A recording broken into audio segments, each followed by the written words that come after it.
Chào các cô chú, anh chị và các bạn. Sài Gòn Mãi Nhớ đang đứng ở đây là ngay sát dòng rào của Bộ Tư lệnh Quân khu 7, là Bộ Tổng tham mưu Quân lực Việt Nam Cộng Hòa ngày trước. Video này, Sài Gòn Mãi Nhớ xin chia sẻ đến các cô chú, anh chị, các bạn những hình ảnh tiếp theo trên đường Hoàng Văn Thụ, là đường Võ Tánh, Phú Nhuận xưa. Cây xăng nằm ngay góc giao lộ Hoàng Văn Thụ, Nguyễn Văn Trỗi, là võ tánh cách mạng 1 tháng 11 cũ, cũng đã có từ rất lâu đời.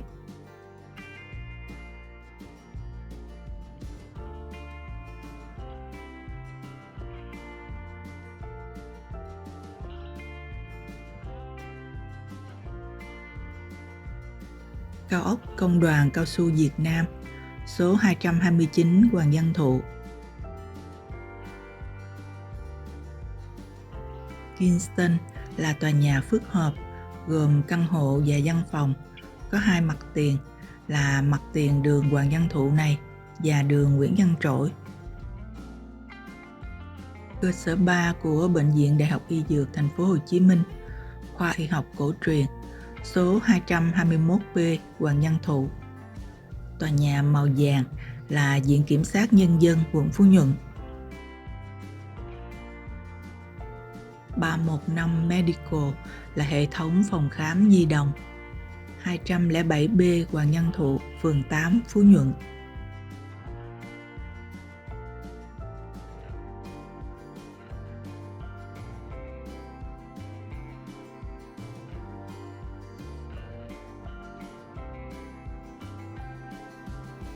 Tòa nhà màu xanh blue này là Viện Kiểm sát Nhân dân tối cao. Đây là ngã tư Hoàng Văn Thụ, Trương Quốc Dung.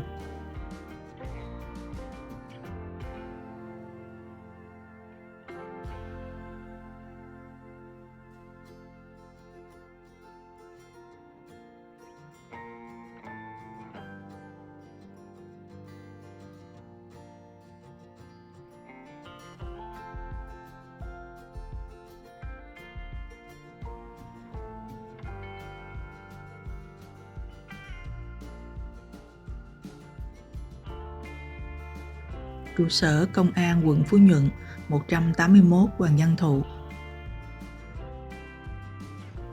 Nhà thiếu nhi quận Phú Nhuận, 179 Hoàng Văn Thụ.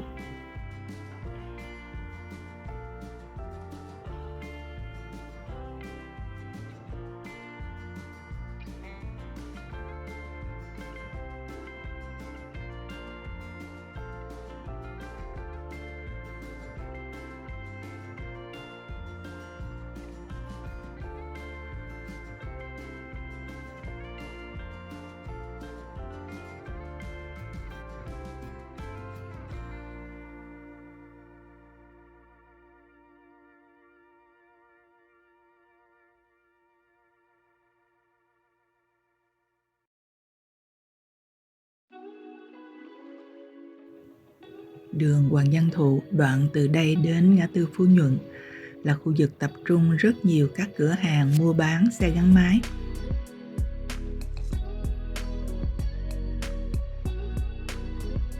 Đây là cổng xe lửa số 9.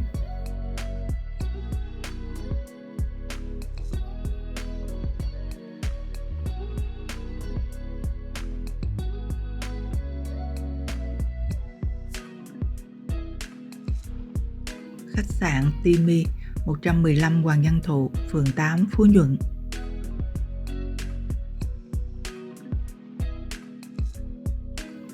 Giao lộ này là Hoàng Văn Thụ, Trần Quy Liệu, Trương Tấn Bửu cũ bên phải, còn bên trái là đường Đỗ Tấn Phong, là đường Trương Tấn Bửu nối dài. Nhà thờ Phú Nhuận được thành lập từ năm 1945. Cụm nhà số 89 Hoàng Văn Thụ này, nhìn kiểu kiến trúc có vẻ như là một dãy nhà phố liền kề lâu năm, có từ trước năm 75 quá cô chú anh chị.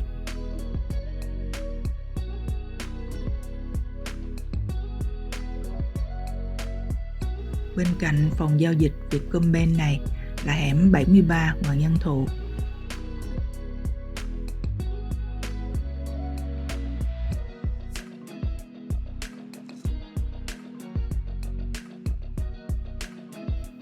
GIC Tower là tòa nhà cho thuê văn phòng 49 Hoàng Văn Thụ, phường 15, Phú Nhuận.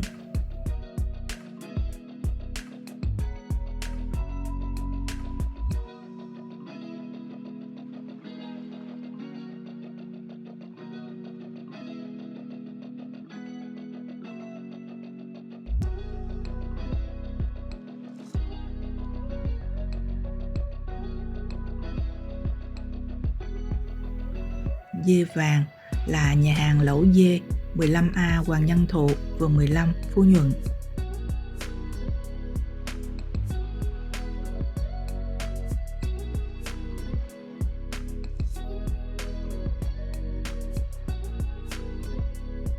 Mời các cô chú, anh chị và các bạn xem tiếp bên trái đường nhé.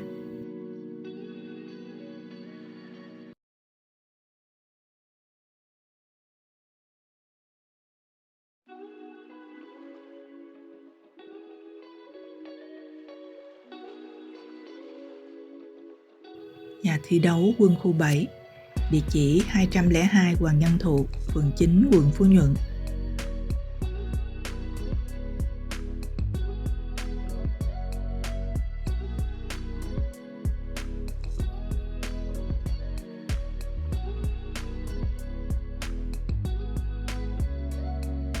Chỗ này từng có siêu thị Bixi Hoàng Văn Thụ, khai trương năm 2008 và đã chấm dứt hoạt động vào cuối tháng 1 năm 2017.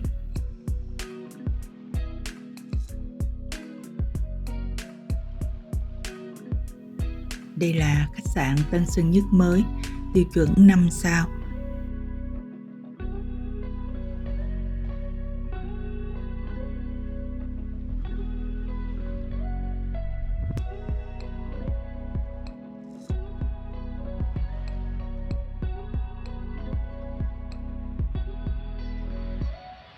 Ở đây có trung tâm hội nghị tiệc cưới Pavilion, rất đẹp, rộng lớn và có dịch vụ rất chuyên nghiệp.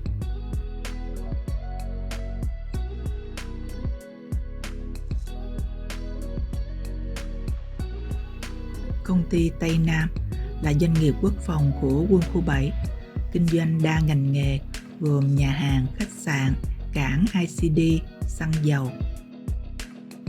Đây là một trong 2 khách sạn Tân Sơn Nhất cũ, có tiêu chuẩn 3 sao.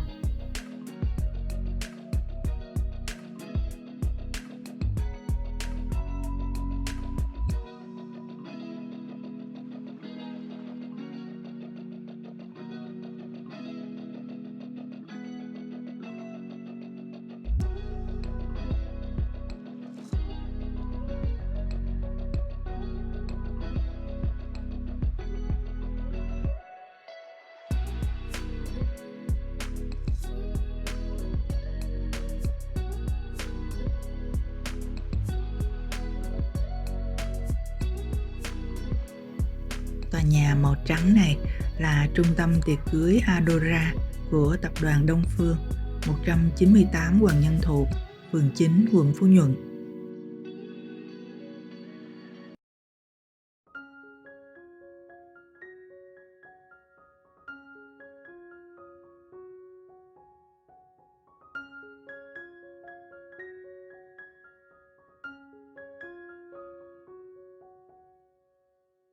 Trung tâm tiệc cưới hội nghị White Play, 194 Hoàng Văn Thụ.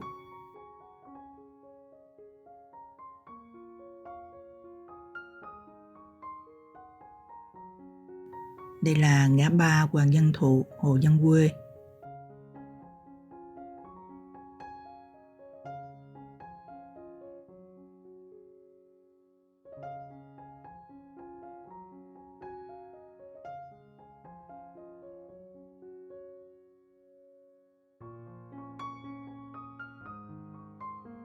Tòa nhà 160 Hoàng Văn Thụ chỗ này cũng thuộc Công an quận Phú Nhuận.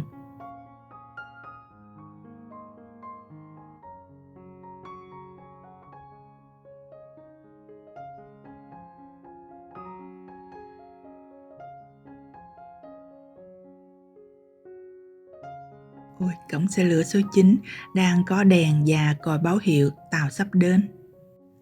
Nhân viên đường sắt cũng đã nhanh chóng kéo hàng rào chắn đường, cùng yêu cầu người và xe cộ tạm dừng lưu thông để cho đoàn tàu lửa đi qua.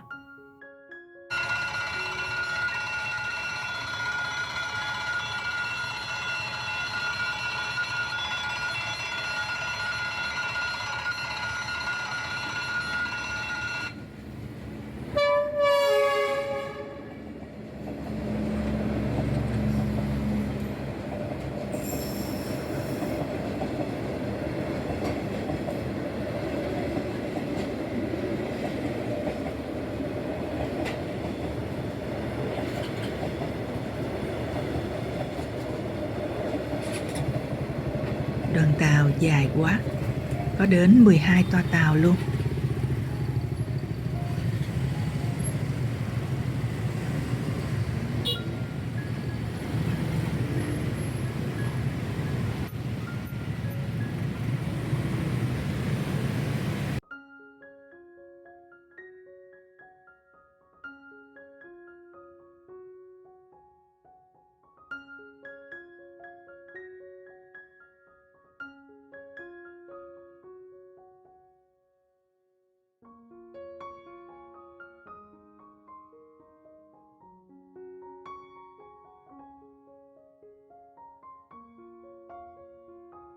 Từ chỗ đường Đỗ Tấn Phong này đi vào là sẽ gặp chợ ga Phú Nhuận.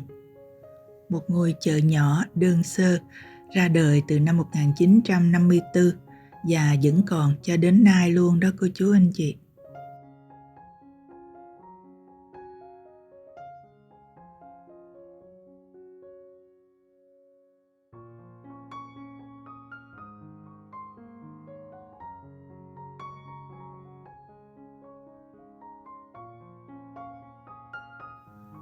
Tòa nhà màu xanh lục là tòa soạn báo Tuổi Trẻ từ 161 Lý Chính Thắng quận 3, vừa về đây năm 2005.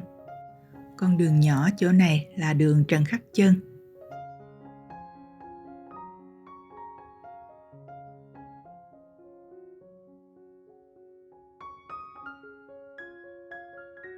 Có thể nhìn thấy đoạn này ở cả hai bên đường là dày đặc các cửa hàng mua bán, trao đổi xe gắn máy các loại.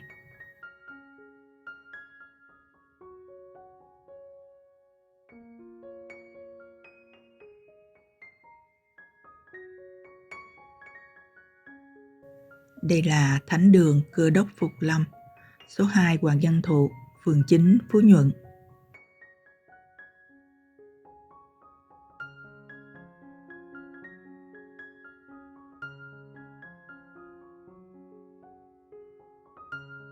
Sát kế bên là Hội Chữ Thập Đỏ quận Phú Nhuận, là bệnh viện Cơ đốc hồi xưa.